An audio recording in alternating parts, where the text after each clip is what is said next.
আসসালামু আলাইকুম রহমতুল্লাহ। ইসলামের প্রতিশ্রুতি রক্ষার গুরুত্বটা কতটা গুরুত্বপূর্ণ এবং কতটা প্রতিশ্রুতি রক্ষা করাটা কতটা গুরুত্ব সহকারে দেখেছে সেই বিষয়টা আপনাদের সাথে তুলে ধরতে যাচ্ছি। আসলে আমি যে কথাগুলো বলবো এগুলো আমার একটা মন গড়া কথা না, এই উপমহাদেশের সবচেয়ে বিখ্যাত আলেম যিনি আল্লাহ রাস্তায় শহীদ হয়েছেন, আল্লাহ তাআলা তাকে শহীদ হিসেবে কবুল করুন, আমরা দোয়া করি। তিনি এই বইটি লিখেছেন এবং তার লেখা বই থেকে আমি কয়েকটি ঘটনা আপনাদের সাথে শেয়ার করছি, তাহলে বুঝতে পারবেন যে আসলে ইসলামে প্রতিশ্রুতি রক্ষা করার বিষয়টা কতটা গুরুত্ব আরোপ করেছে। তিনি একেবারে ফতোয়া দিয়েছেন যে ধরুন আপনাকে যদি ধরুন 1971 সাল, উদাহরণস্বরূপ বলছি, আপনি তাহলে বুঝতে সহজ হবে যে 1971 সাল বাংলাদেশের সাথে পাকিস্তানের যুদ্ধ হচ্ছে। তো এই যুদ্ধের মধ্যে আপনাকে পাকিস্তান সেনাবাহিনী ধরে নিয়ে গেল। ধরে নিয়ে যাওয়ার কিছুদিন পরে বলল যে আমরা তোমাকে ছেড়ে দিব, কিন্তু শর্ত আছে। শর্তটা কি? তুমি যখন আমাদের কাছ থেকে এখান থেকে চলে যাবে তখন তুমি আমাদের কাছে প্রতিশ্রুতি দিয়ে যাও, অঙ্গীকার করে যাও যে তুমি আমাদের বিরুদ্ধে যুদ্ধ করবে না। আপনি কি করলেন? আপনি পাকিস্তান সেনাবাহিনীকে বললেন, হ্যাঁ আমি তোমাদের কাছে ওয়াদা করছি, প্রতিশ্রুতি দিচ্ছি যে আমি এখান থেকে মুক্ত হওয়ার পরে তোমাদের বিরুদ্ধে যুদ্ধ করব না। তারপর পাকিস্তান সেনাবাহিনী আপনাকে ছেড়ে দিল, আপনি সেখান থেকে মুক্ত হলেন। এখন আপনি মুক্ত মনে ঘুরে বেড়াচ্ছেন। এই সময়টাতে আপনি দেখলেন যে পাকিস্তান সেনাবাহিনীর সেনাপ্রধান একা একটি রাস্তায় হাঁটছে, বাংলাদেশের জমিনেই একটি রাস্তায় হাঁটছে। এই অবস্থাতে আপনি যেহেতু পাকিস্তান আমাদের শত্রু, যুদ্ধ চলছে, 1971 সালের ঘটনা হিসাবে আমি বোঝার জন্য বলছি। তো এই সময়টাতেও পাকিস্তান সেনাবাহিনীর সেনাপ্রধানকে একা পাওয়া অবস্থাতেও আপনি সেই সেনাপ্রধানের বিরুদ্ধে একটি আঘাতও করতে পারবেন না। কারণ কি? কারণ আপনি পাকিস্তান সেনাবাহিনীকে অঙ্গীকার করে এসেছেন যে আমি এখান থেকে মুক্ত হওয়ার পর তোমাদের বিরুদ্ধে যুদ্ধ করব না। এটা হচ্ছে ইসলামে প্রতিশ্রুতি রক্ষার এতটা গুরুত্ব দেওয়া হয়েছে যে আপনি অঙ্গীকার করেছেন, অঙ্গীকার করে মুক্তি পেয়েছেন। এখন আপনি পাকিস্তান সেনাপতিকে যুদ্ধরত অবস্থায় সেনাপতিকে একা পেয়েও আপনি তার এগেনস্টে কোনো অ্যাকশন নিতে পারবেন না। এটা হচ্ছে ইসলামের প্রতিশ্রুতি রক্ষার গুরুত্ব। আরেকটি কথা, সেটা হচ্ছে যে একটি বিষয়, আরেকটি ঘটনা তুলে ধরছি, রাসূল সাল্লাল্লাহু আলাইহি ওয়াসাল্লামের সাহাবীর সময়কার ঘটনা। আবু উবাইদা রাদিয়াল্লাহু আনহু, তিনি হিমস অবরোধ করলেন।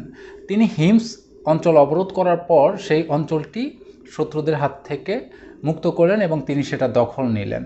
এবার হিমসের যে অধিবাসী আছে তিনি তাদের উপর কর আরোপ করলেন, জিজিয়া আরোপ করলেন। হিমসের অধিবাসীরা কিন্তু মুসলিম না, তারা কিন্তু কাফের। কাফেরদের উপর জিজিয়া আরোপ করলেন যে আমরা তোমাদেরকে এই অঞ্চল দখল করেছি, তোমাদেরকে আমাদের জিজিয়া দিতে হবে, অর্থাৎ কর দিতে হবে। তো সেই হিমস অঞ্চলের লোকজন সেই জিজিয়া দিতে রাজি হলো। কি করবে? তারা তো অলরেডি আবু উবাইদা রাদিয়াল্লাহু আনহু বাহিনীর কাছে পরাজিত হয়েছে, তারা জিজিয়া দিচ্ছে। এর বিনিময়ে আবু উবাইদা রাদিয়াল্লাহু আনহু তাদেরকে নিরাপত্তা দিচ্ছেন, তাদের উপর কোনো আক্রমণ করছেন না এবং তাদের পুরোপুরি নিরাপত্তা দিচ্ছেন। এর কিছুদিন পরে হযরত খালিদ বিন ওয়ালিদ রাদিয়াল্লাহু আনহু তিনি ঘোষণা করলেন, অত্র অঞ্চলে যত সেনাবাহিনী আছে, যত সেনাপ্রধান আছে, সবাইকে ইয়ারমুকে চলে আসতে বলো। তো আবু উবাইদা রাদিয়াল্লাহু আনহু সেই কথা মতো ইয়ারমুকের উদ্দেশ্যে রওনা হলেন। তিনি ইয়ারমুকে আসার পূর্বে দেখুন ইসলাম কতটা স্বচ্ছ সুন্দর, আমাদের এই ইসলাম ধর্ম। আবু উবাইদা রাদিয়াল্লাহু আনহু ইয়ারমুকে আসার পূর্বে সেই হিমস অঞ্চলের কাফেরদের কাছ থেকে যে জিজিয়া নিয়েছিলেন, কর নিয়েছিলেন, সেই করগুলো ফিরিয়ে দিলেন। এরপরে সেই হিমসের লোকজন বলল যে আপনারা তো আমাদের কাছ থেকে কর নিয়েছেন, আপনারা পারলে আমাদের সব সম্পত্তিও নিয়ে নিতে পারতেন, আপনারা তো আমাদেরকে দখল করেছেন, কিন্তু আপনারা সেটা না করে উল্টো যে জিজিয়াটা নিয়েছিলেন সেটা আবার ফেরত দিচ্ছেন কেন? তখন আবু উবাইদা রাদিয়াল্লাহু আনহু বাহিনী বললেন যে আসলে আমরা আপনাদের কাছ থেকে যে জিজিয়াটা নিয়েছিলাম, যে করটা নিয়েছিলাম, এটা মূলত সামরিক কর ছিল, আপনাদের নিরাপত্তা দিব সেই জন্য এই জিজিয়াটা নিয়েছিলাম। এখন আমরা চলে যাচ্ছি, আমাদেরকে চলে যেতে বলা হয়েছে, আমরা যেহেতু আপনাদের নিরাপত্তায় আর থাকছি না, সেই জন্য আমরা আমাদের এই যে করটা নিয়েছি সেটা আপনাদেরকে দিয়ে দিচ্ছি। আবু রাফে রাদিয়াল্লাহু আনহু তিনি ইসলাম ধর্ম তখনও গ্রহণ করেন নাই। তিনি মক্কায় আসলেন, রাসূল সাল্লাল্লাহু আলাইহি ওয়াসাল্লামের কাছে এলেন মক্কা থেকে কাফেরদের দূত হয়ে। তো রাসূল সাল্লাল্লাহু আলাইহি ওয়াসাল্লামের কাছে আসার পরে তার মধ্যে ইসলামের প্রতি ভালোবাসা জন্মালো।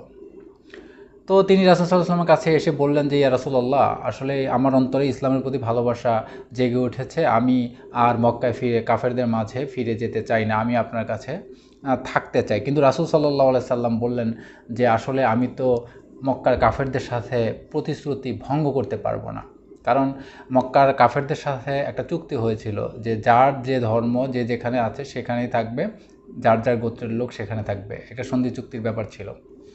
তো আবু রাফে যখন কথা বলল তখন রাসূল সাল্লাল্লাহু আলাইহি ওয়াসাল্লাম বললেন আমি তোমাকে এখানে রাখতে পারবো না, তোমাকে তোমার গোত্রের কাছে তোমার ধর্মের লোকের কাছে ফিরে যেতে হবে এবং সেখানে যেয়ে তুমি বলবে যে আমি ইসলাম ধর্ম গ্রহণ করেছি, আমি আর তোমাদের মাঝে থাকতে চাই না। এরপরে তোমার গোত্রের লোকজন যদি রাজি হয় এবং তখন তুমি চলে আসতে পারবে, অথবা তোমার গোত্রের লোকদেরকে এটা জানিয়ে একেবারে স্বচ্ছভাবে তুমি কি করতে চাচ্ছ সেটা জানানোর পরে তুমি আমার কাছে যদি আসো তাহলে আমি তোমাকে গ্রহণ করতে পারবো। এইটা হচ্ছে প্রতিশ্রুতি রক্ষার গুরুত্ব। রাসূল সাল্লাল্লাহু আলাইহি ওয়াসাল্লাম কিন্তু বলতে পারতেন যে তুমি কাফের থেকে মুসলিম হয়ে যাচ্ছ, তো তুমি আমার কাছে থেকে যাও, তোমাকে আর ওখানে যেতে হবে না, ওখানে গেলে তো তারা তোমাকে হত্যা করতে পারে, তোমাকে মেরে ফেলতে পারে। এটা কিন্তু বললেন না, তিনি প্রতিশ্রুতি রক্ষা করার জন্য তিনি বলছেন তুমি তোমার গোত্রের কাছে ফিরে যাও, তাদের কাছে বলো, তারপরে আমার প্রতিশ্রুতি রক্ষা হবে, তারপরে যদি তুমি আসতে পারো তখন আসতে পারবে, তার আগে তুমি কখনোই আমার কাছে থাকতে পারবেন না।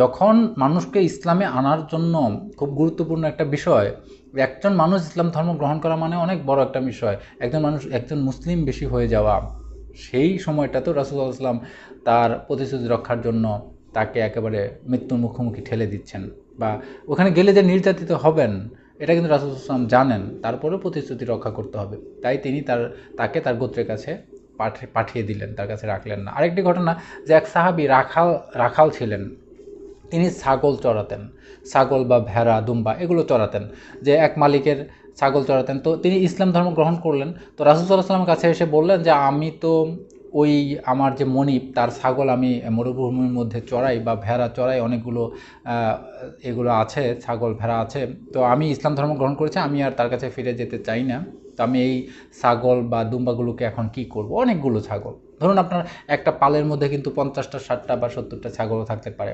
চিন্তা করুন যে একটা পালে যদি 100 ছাগল থাকে, বর্তমান বাজার মূল্য কত টাকা হয়।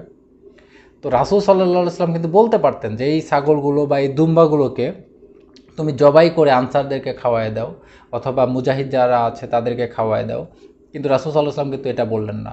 তিনি বললেন যে তুমি এই ছাগল পালগুলোকে তোমার মালিকের কাছে ফেরত দিয়ে আসো, তুমি তার কাছে এগুলো ভালো করে বুঝিয়ে দিয়ে তারপরে আমার কাছে আসো, এখানে থাকো, অথবা তুমি এই ছাগল পালগুলোকে তার বাড়ির কাছাকাছি যেয়ে এগুলোকে তার বাড়ির দিকে তাড়িয়ে দিয়ে তারপর চলে আসো। সেই সাহাবী সেই ছাগলগুলোকে তার বাড়ির দিকে তাড়িয়ে দিয়ে তারপর সেখানে আসলেন। ইসলাম কত সুন্দর প্রতিশ্রুতি রক্ষার ব্যাপারে, চিন্তা করছেন যে রাসূল সাল্লাল্লাহু আলাইহি ওয়াসাল্লাম বলতে পারতেন যে এগুলো তো কাফের ছাগল, নিয়ে আসো। 100 ছাগল মানে কি আপনি চিন্তা করেন, এবারে যদি 20,000 15,000 টাকা করে হয়, কত টাকা হয়। সেই ছাগলগুলোকে রাসূল সাল্লাল্লাহু আলাইহি ওয়াসাল্লাম বললেন যে না, এগুলো তোমার জিনিস না, তুমি এগুলোকে তোমার মনিবকে দিয়ে দাও। এই হচ্ছে অবস্থা, প্রতিশ্রুতি রক্ষার গুরুত্ব বা ইসলামের সুমহান আদর্শ। আর সবচেয়ে গুরুত্বপূর্ণ প্রতিশ্রুতি রক্ষার ক্ষেত্রে আরেকটা সবচেয়ে ইম্পর্টেন্ট একটা ঘটনা, হিজরতের পূর্বের ঘটনা, যেটা আসলে আমরা অনেকেই জানি যে রাসূল সাল্লাল্লাহু আলাইহি ওয়াসাল্লাম যখন হিজরত করলেন তখন তার বিছানাতে কম্বলের নিচে হযরত আলী রাদিয়াল্লাহু আনহুকে রেখে গেলেন। কেন? কারণ রাসূল সাল্লাল্লাহু আলাইহি ওয়াসাল্লামের কাছে মক্কাবাসীর কিছু আমানত ছিল, সেই আমানতগুলো যাতে ফিরিয়ে দেওয়া যায় সেই জন্য তিনি সেখানে রেখে গেলেন। এখন রাসূল সাল্লাল্লাহু আলাইহি ওয়াসাল্লাম কিন্তু করতে পারতেন যে এগুলো তো কাফেরদের আমানত, কাফেরদের সম্পদ, কাফেররা আমার সম্পদ ছিনিয়ে নিয়েছে, আমাকে দেশ ছাড়া করছে, আমাকে হত্যা করতে যাচ্ছে, তো আমি কাফেরদের সম্পদ নিয়ে গেলে কি হবে। রাসূল সাল্লাল্লাহু আলাইহি ওয়াসাল্লাম কিন্তু এটা করেন নাই, তিনি কাফেরদের সম্পদও একেবারে আমানতগুলো ফিরিয়ে দেওয়ার জন্য আলী রাদিয়াল্লাহু আনহুকে একেবারে মৃত্যুর মুখোমুখি করে গেলেন যে আমি যাওয়ার পরে তুমি এই সম্পদকে সঠিকভাবে বন্টন করবে। তো আপনার এটা ভাবার কোনো অবকাশ নাই যে আপনি একটা অমুসলিমের সম্পদও আপনি মেরে খাবেন।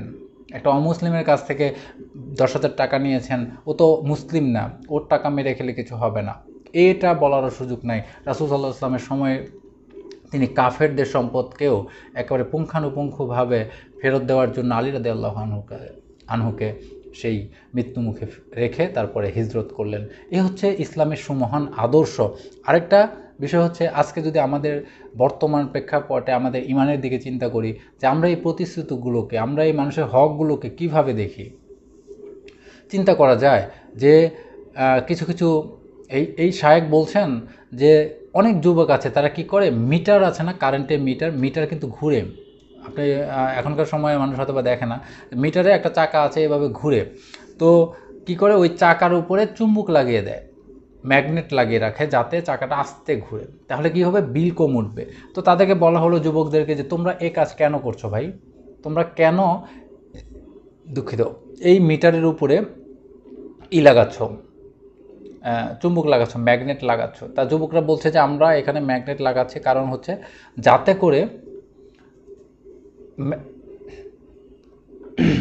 করে এই যে মিটারের চাকাটা আছে এটা আস্তে আস্তে ঘুরে, আস্তে আস্তে ঘুরলে কি হবে, বিল কম উঠবে। বিল কম উঠলে আমরা এই সরকার হচ্ছে কাফের সরকার বা মুরতার সরকার, এই সরকারকে আমরা টাকা দিলে এই সরকার এই টাকা নিয়ে সুদের লাইসেন্স দিবে, জেনার লাইসেন্স দিবে, অথবা ডান্স একাডেমি খুলবে, বারের লাইসেন্স দিবে। তো এগুলো করবে, এগুলো তো ইসলাম বিরোধী কাজ। আমরা এই সরকারকে টাকা দিতে চাই না বিধায় আমরা এই কাজ করছি। ওই শায়েক বলছেন যে তোমরা অন্যায় করছো, তোমরা এই কাফের সরকারের যে টাকাটা আছে, যে হকটা আছে, এই হককে মেরে খাওয়ার অধিকার তোমাদের নাই, তোমরা অপরাধ করছো। আরেকটা বিষয় গুরুত্বপূর্ণ, আমাদের দেশের প্রেক্ষাপটে এই হক মেরে খাওয়ার ব্যাপারটা আসে, সেটা হচ্ছে দেখবেন এই শীতকাল চলছে, এই সময়টাতে অনেকে সরকারি লাইন থেকে, বৈদ্যুতিক লাইন থেকে তার দিয়ে কারেন্ট টেনে, বিদ্যুৎ টেনে ব্যাডমিন্টন খেলে। এটা পুরোপুরি হারাম, আপনি সারা বাংলাদেশের মানুষের হক মেরে খাচ্ছেন। এটা ইসলাম শেখায় না, আপনি একজন মুসলিম হিসেবে এটা করতে পারেন না, একজন মুসলিমের এটা আদর্শ না। এবং অনেক মুসলিম আছে, অনেক মুসলিম ফ্যামিলি আছে, 5 তলা বাড়ি করেছে, 2 তলা পর্যন্ত গ্যাসের অনুমোদন আছে, বাকি যে উপরে 3 তলা আছে সেখানে কি করে, গ্যাসের অনুমোদন নাই, সেখানে চুলা ফিট করে রাখে, নিচে বাসার নিচে দেখবেন আবার কয়েকটা সিলিন্ডারও রেখে দিছে, বলতেছে যে উপরতলাতে সিলিন্ডার চলে। অথচ যখন গ্যাসের লাইনের লোকজন আসে, তাদের লোক ফিট করা আছে, তার আগে ফোনটা দেয়, চুলাগুলো খুলে ফেলে এবং অন্য সময়টাতে ওই অবৈধ লাইন দিয়ে বাসা ভাড়া দেয় এবং সেখান থেকে টাকা খায়। এটা ইসলামের আদর্শ না, এটা মুসলমানদের আদর্শ না। মুসলিমরা এমন না, মুসলিমরা প্রতারণা করে না, মুসলিমরা মানুষকে ঠকায় না, মুসলিমরা কারো হক মেরে খায় না। ইসলামের আদর্শে আদর্শিত হতে হবে, এই ঘটনাগুলো থেকে শিক্ষা নিতে হবে। আপনি কয় টাকা খাবেন, কয় টাকার সম্পত্তি আপনি করতে পারবেন এই একটা গ্যাস সিলিন্ডারে টাকা খেয়ে, একটা গ্যাসের চুলার টাকা খেয়ে? একটু ব্যাডমিন্টন খেলে কি পরিমাণ আনন্দ পাবেন সরকারের কারেন্ট বিদ্যুৎ পুড়িয়ে। এই বিষয়গুলো ইসলাম শেখায় না, ইসলামের আদর্শ এটা না। তো প্রতিশ্রুতি রক্ষার গুরুত্ব এটা। সর্বশেষে সাকুল্য যে পয়েন্ট হচ্ছে, প্রতিশ্রুতি রক্ষা করতে হবে সর্বসাকুল্যভাবে। সেটা আপনি যুদ্ধের ময়দানে যদি আপনার শত্রুদেরকেও প্রতিশ্রুতি দিয়ে আসেন, অঙ্গীকার করে আসেন, সেখান থেকে এসেও সেই অঙ্গীকার আপনি ভঙ্গ করতে পারবেন না। রাসূল সাল্লাল্লাহু আলাইহি ওয়াসাল্লাম আলী রাদিয়াল্লাহু আনহুকে মৃত্যুর মুখে ঠেলে দিয়েও তিনি আমানতে খেয়ানত করেন নাই, সেগুলো পূর্ণ করেছেন। আপনি কারো আমানত খেয়ানত করতে পারবেন না। কারো কাছ থেকে 10 টাকা নিয়েছেন, সেটা আপনাকে 10 টাকাই বুঝিয়ে দিতে হবে। 10 তারিখ ডেট দিয়েছেন, তার কাছে সময় নিন, সময় না দিলে আপনি আমানতে খেয়ানত করছেন, কেন পারছেন না সেদিকে নজর দিন। মানুষের হক নষ্ট করবেন না, প্রতিশ্রুতি ভঙ্গ করবেন না, আমানতে খেয়ানত করবেন না। এটা ভয়ঙ্কর একটা বিষয়। আল্লাহ তাআলা বোঝার তৌফিক দান করুন, আমিন। আসসালামু আলাইকুম।